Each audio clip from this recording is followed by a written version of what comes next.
Aloha and shalom. So,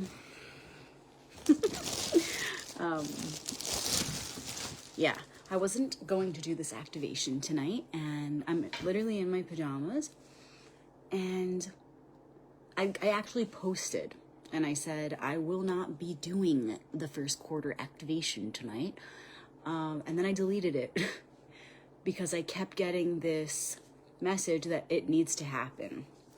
And I still ignored it, and I still ignored it until finally I was like, yeah, all right, I'm doing it. So here I am in my pajamas, ready to do this activation with you guys. It's funny, like, I couldn't even just write it. They were like, you need to be live. Like, the energy needs to unfold in this way tonight. So here we are, and I'm really looking forward to whoever's going to tune in live, because for whatever reason, we really need to be here together tonight. And you know, I always obey. So let's do it. So I'm just going to go ahead and shuffle. We're at the first quarter moon, so we're 1 week into this process, right? We had the new moon last week, so it's a new cycle, new beginning. Definitely a lot of energy flowing through the collective, rippling through the collective, a lot of emotions, a lot of big feelings. Personally, I'm good. I'm feeling pretty relaxed and drama-free in my life, but there's a lot of big stuff going on, obviously, in the world. And I hope you're all feeling all right.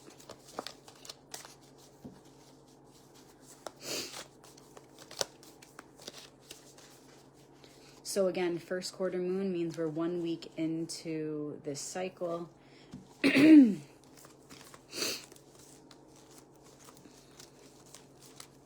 I've been getting a lot of requests for one-on-one readings lately, and I've just been reflecting a lot on the way that the tarot works with me is unique, just as it is with all people who tune in to these energies, right? And I just want to express gratitude for those of you who join me in this process and see the unique flow that happens here. You really recognize it, and you resonate with it, and you receive great medicine from it. And I'm so here for that. I'm so grateful for that. And it's not, it's not just your typical tarot reading where we come here and we get superficial answers to superficial questions. It's not that. So I'm grateful for y'all resonating with this particular way of practicing and connecting, and for really doing something with the information that comes through in a way that benefits the whole, for the highest good of all as one. Let me know in the comments where in the world you're tuning in from. We got New York in the house. We have Arizona in the house. Where in the world are you?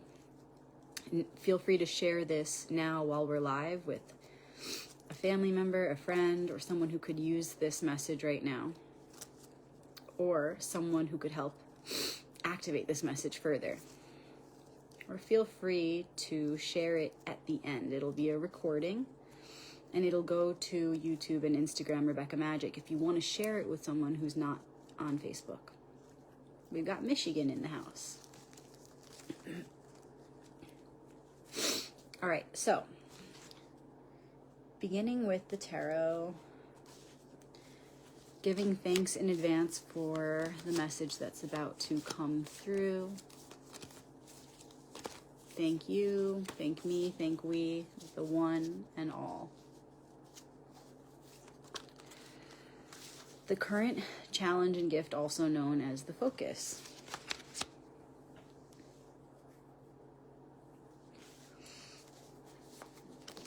Where we're launching from.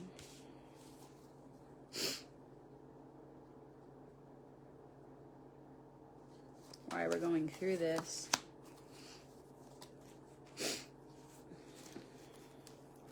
And the ally of the week. All right, you ready? The challenge and gift. Ooh, oh yeah. 4 of Pentacles, the focus. Okay, Pentacles is the suit of thoughts to things, mind to matter. And this archetype is all about, what am I holding on to too tightly? And what am I not holding on to tightly enough? Where am I grasping in a way that my efforts are only hurting myself and those around me? Where do I need to loosen up a bit? You know, what is really worth gripping, holding on to? And is it even anything in this material realm? No. No, because anything material that we're holding on to, we need to look at what energetically that means. Why am I holding on to this thing? What's the energy behind it? What is my intention?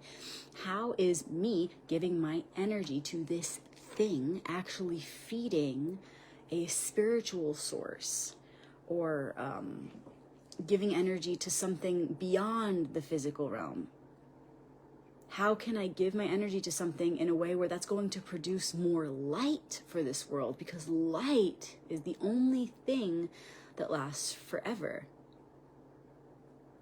So a phrase that really pairs with this card is, we are in this world, but not of this world, right? So we have to remain healthily detached while being fully immersed in this sensory experience to make the most of it. So in a way, we're fully in these bodies, we're fully in this world, right? And we're fully entangled in one way, but in another way, we're healthily detached. We're aware that we are in this world, but again, we are beyond it. We're not of this world. So look at, and remember, this is collective, so we're all going through this in our own ways, but we're all going through it, the same pattern. So look at your physical reality, your material reality, and understand that even these things are crystallizations of thought programs and thought concepts. So you could even begin there. What thoughts are you holding on to too stubbornly? Where can you let go? We need to reserve our energy always. This is always, okay? This is a universally applicable lesson. But right now, it's the focus. It's the primary focus. So right now, look at this. We need to, right now, more than ever, reserve our energy for the process of weaving our hearts into all that we're manifesting. We need to be as intentional as possible right now with what we are choosing to think, say, and do, so that we can create a reality that is feeding the source of light, that is feeding goodness, that is feeding virtue, love, compassion. Anything else is a waste of our precious energy. None of it really matters anyway, right? Like, none of it's even real. But the only thing that really is so real is the light. That's the only thing that lasts forever.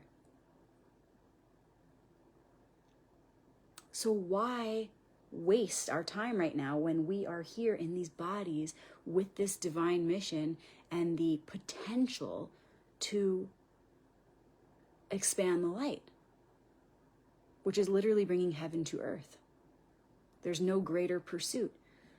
So we've got to let go of those things that are sucking our energy, that are keeping us from being fully present, to giving our power to the process of manifesting more light, of expanding the light. So if you're holding on to an idea even, right, that is causing pain and suffering, that is keeping you in any way from being your healthiest, most wholesome self, it ain't worth it. It's not even eternal. If it's not a matter of the light, it's irrelevant. So what are you holding on to so tightly, right? An idea or a thing or a relationship that's keeping you from being an embodiment of compassion. It's keeping you from actualizing the light of compassion. It's not worth it. Let it go. Let go. Let it go. And especially in this time, right? Like we've got the election just happened, and we've got all these opinions about war and politics. No matter what country you're in, right? There's war, there's politics, there's suffering in general. And so we have all these opinions and ideas, but we are so divided. It's not worth it. It all comes down to a matter of unification or division. It's not worth it. Unless for some reason you can look deeply into the situation and see that distinction or that division will lead to further unification, in the rare case that it does. If it's not doing that, it's not worth it. You may be familiar with the term salve et coagula, separate to unite again greater. So sure, if there's a reason to separate because you can then unite in a greater way, no doubt. But the separation that we're seeing happening right now, and the great divide between all the people, all the peoples, all the nations of the world, that's not it. That's not why we're here.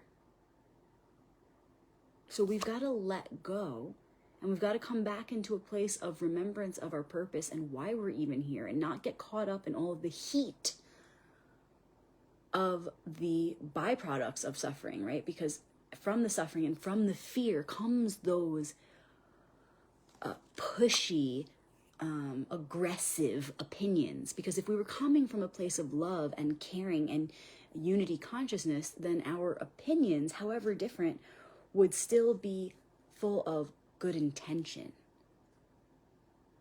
But so many people right now are coming from a place of fear, and so those choices and opinions, it's like we should be able to agree to disagree, right? But we can't right now, because the root of those choices and opinions is fear, suffering, and that's the difference. So if we could just let go a bit, and if we could remember the intention is to unite, then we certainly can have different opinions, and we can still come to a place where we can love each other despite that.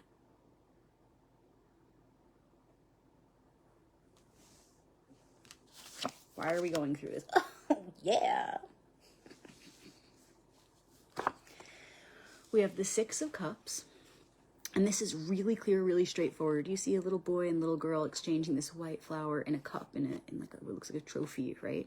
And cups are hearts. The suit of cups is the suit of emotions, feelings, and the heart.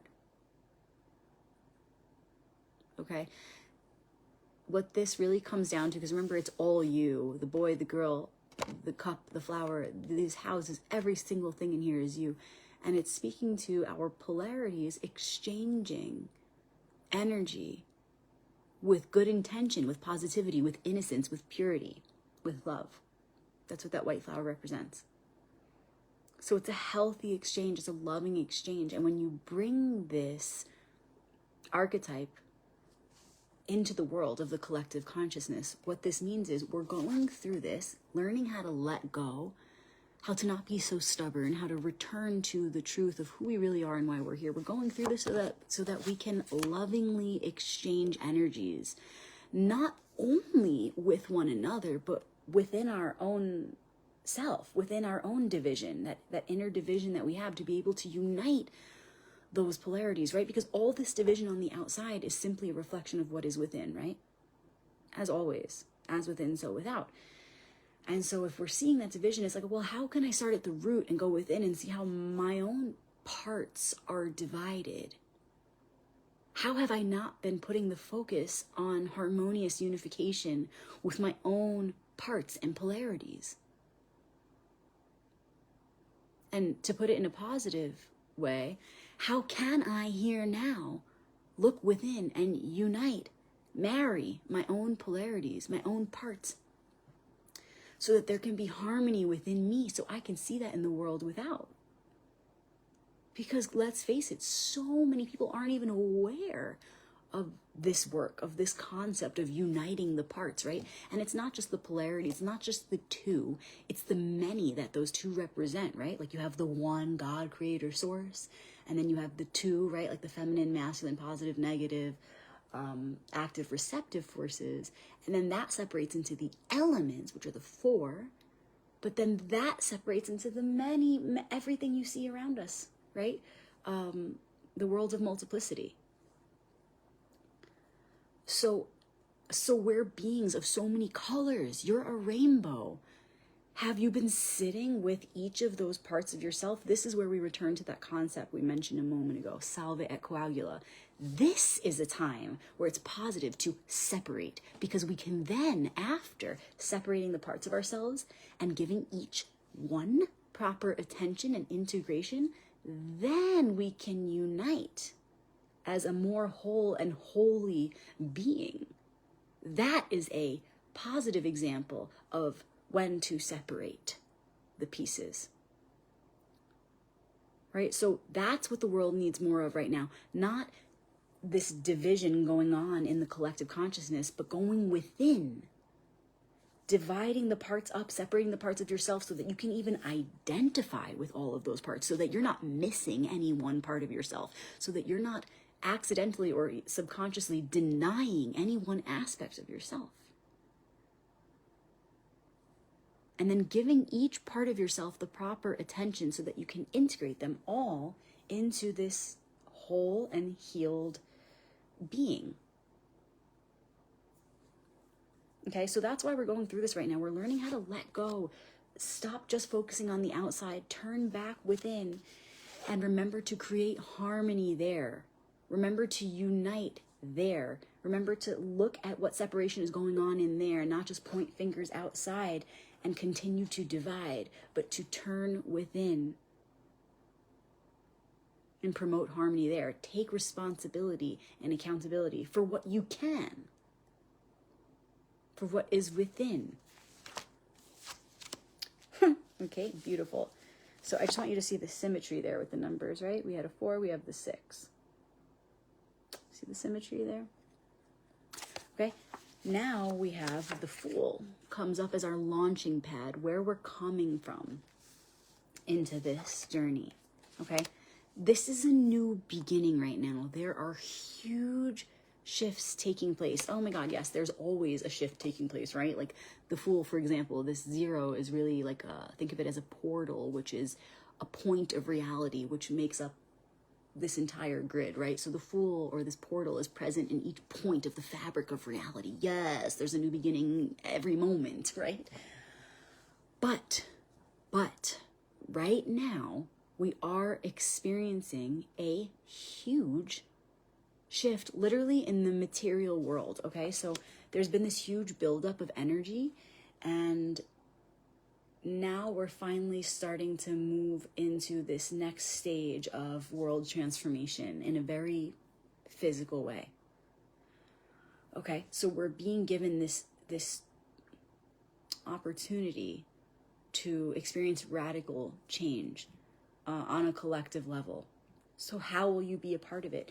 Will you try to just stick to your old ways, be stubborn, be like stone, immovable, or will you be strong, adaptable, willing to be flexible and shift and change?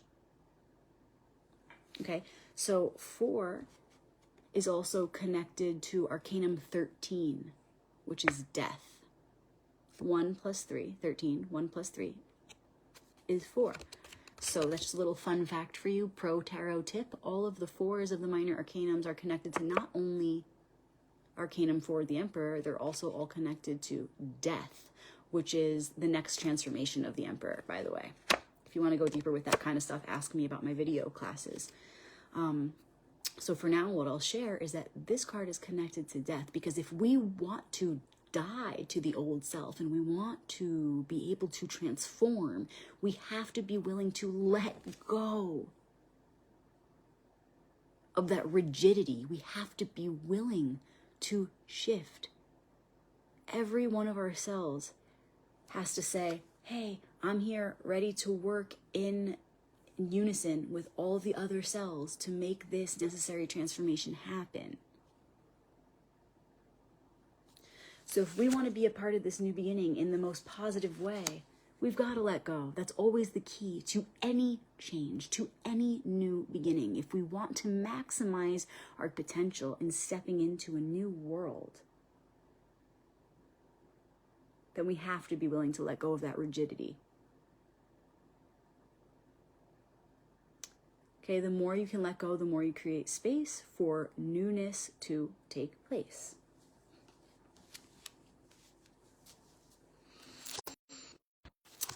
And we have the Hebrew letter ally, the Tav. And this is the final letter of the Hebrew alphabet, the Aleph Bet. And you can Google it. It's the Hebrew letter Tav, T-A-V. And we're on a camera, so it's flipped, okay? So you can Google it to look at it. These shapes, these symbols are very sacred. They're like chariots that transport you to another dimension of consciousness, right? Whoa. So if this is the ally of the week, what is it saying? It's interesting, right? Because we have the beginning and the end. I am the Alpha and the Omega, right?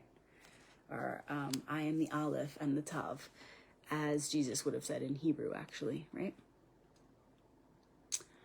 So the Tav being the final letter is saying that, look, we always have time. Time is infinite. We are eternal beings. We have as many chances as we want or as we need. But why mess around? Why not heed these lessons? Why not receive the wisdom that has always been present and integrate it now and actualize the light of that wisdom now together as one? Okay, we've made many mistakes and we will continue to. But rather than focus on that, and be paralyzed in fear of what might happen, why not just put all of our energy into doing our best this time around? Not having that little voice in the back that says, oh, I can always try again and again and again. That's called taking advantage. We have to both humbly and nobly assume our position as these divine beings with this divine role that we came here to collectively activate, which is to bring heaven to earth. So let's not mess around. Let's not wait around. Let's not take forever. That's what the Tav is about, right? Let's not take forever to let go. Let's do it now so that we can maximize our potential, so that we can make the most of this here now moment and continue to go up, up, up, continue to rise from there, here, now. And not just be lazy about it and say, well, if we have forever. Yes, we do. We do, but each moment holds an opportunity to produce more light. So if we start now and we keep going, we're beating time. There's not even such a thing as time, right? All there is light, eternal. So if we put all of our energy into producing more light, into releasing and expanding more light, then we are truly living a purposeful life. Okay, so let's not wait around. Let's not take advantage of the eternity of our nature. Instead, let's maximize the potential of what that looks like, what that means. It's not like, oh, we are beings of light and everything's already perfect anyway, so let's just kick back. No, we're beings of light, so how can we be grateful and show our gratitude for being made of that light and for coming here to this place in these bodies, in these vehicles? Like literally we are stars walking the earth. You don't have to go to sleep to astral travel, baby. You're a star shooting through time and space. So to show our gratitude, we can, instead of being lazy about our light, we can look at what are the ways that we can expand on it. Harness that light and do the most with it. Right here and now. And what that looks like is taking this opportunity for a new beginning in this very world, in this material reality. letting go of all that's in the way of pure, innocent, loving, compassionate exchange with those around us, but also with the parts, all the different parts within us. Start there. Because if what you seek you find not within, you shall never find without. All right, y'all. I love you forever, ever, ever, ever. And thank you for being here. Feel free to share this message with anyone who could really use it right now. Just keep that peace. Hold the peace. Remember that everything outside of us is really, truly a reflection. And there's no use in just looking at what is outside and falling into, a hole of doom and gloom, because we have the power and potential to change it instantly, simply by going within and remembering that we have the power to create harmony inside. And just remembering that you have that power is instantly uplifting. So when you forget, remind yourself. When someone next to you forgets, remind them. We're in this together. I'll see you guys next week for the full moon, and we'll go deeper. We'll see where all this leads. And if you're wanting a one-on-one reading, please private message me or email me, info@royalpathtarot.com. Happy to do a one-on-one reading wherever you are in the world. If you've been interested in my books, you want to get a book, you want to learn how to connect to the archetypes through my personal story, please reach out. I also have my video courses, mostly on the major arcanum and then some on the minor arcanum. So if you want to go deeper into the occult symbolism of any card, please reach out. And just to be clear, this is not, a lot of people come to me and they say, you need Jesus, or you need this, or you need that, or you're, black magic, all the stuff they say to tarot readers, especially those who've never even watched one of my videos or seen what I do. My work is not conflicting with anyone's beliefs. The way that I do tarot, and if you're here to the end, you probably are someone who's been here before, then you know that the way that I work is in alignment with Jesus, with Gandhi, with Buddha, with God. It doesn't conflict with any of that. In fact, the way that I teach tarot is that it's a mini condensed Torah or Bible. So it's a very different approach, and it's for anyone and everyone, and it doesn't take away from God's power or glory. It only enhances it. I want to be very clear that I'm here for the one, that I'm here for our Creator. I'm here to do this work for the sake of the Creator. And this is in no way, I don't do tarot where it's like, am I going to lose my job, or should I get a different girlfriend or boyfriend? Or we don't do the superficial stuff here. We go straight to the archetypes, which are all the different faces of the one, because there is only one true God, right? With these different faces. And so, I just want to make that clear, that I'm here for the one, and always have been. Adonai Eloheinu, Adonai Echad. I love you guys. I'll see you next week.